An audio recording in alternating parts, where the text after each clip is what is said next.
The authorities call them holding centres, but their critics say they're more like prisons, which can hold people indefinitely while they wait to find out if they're going to be thrown out of the UK.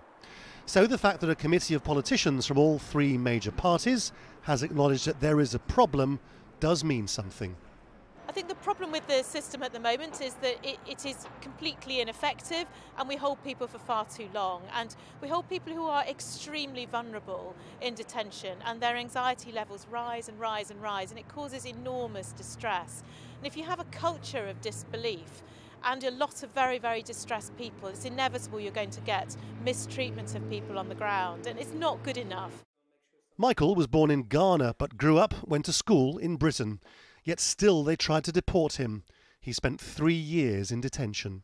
Detention broke me. It broke me to the core.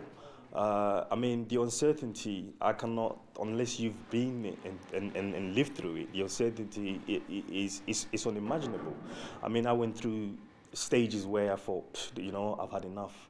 Campaigners for people like Michael now hope that the acknowledgement of the problem can be a step towards treating people with more humanity. I think that one of the most important things about this report is that it does call for a systemic shift in the whole approach to managing migration and removals, away from this knee-jerk for enforcement as a first resort towards engaging with migrants in the community. The committee says it wants people like rape victims or pregnant women to be spared detention entirely, but time limits aren't the only issue. There are persistent suggestions of mistreatments of people inside the wider immigration system. This man, Jimmy Mubenga, died while being restrained by 2 guards as they put him on a plane out of the country.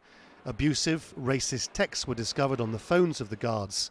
That sort of allegation isn't a one-off. It is certainly significant that politicians here are finally acknowledging what migrant rights campaigners have been saying for years, which is that there is a brutality about the detention system.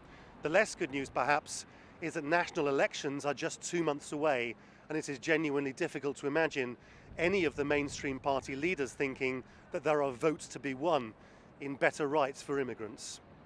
Laurence Lee, Al Jazeera, in central London.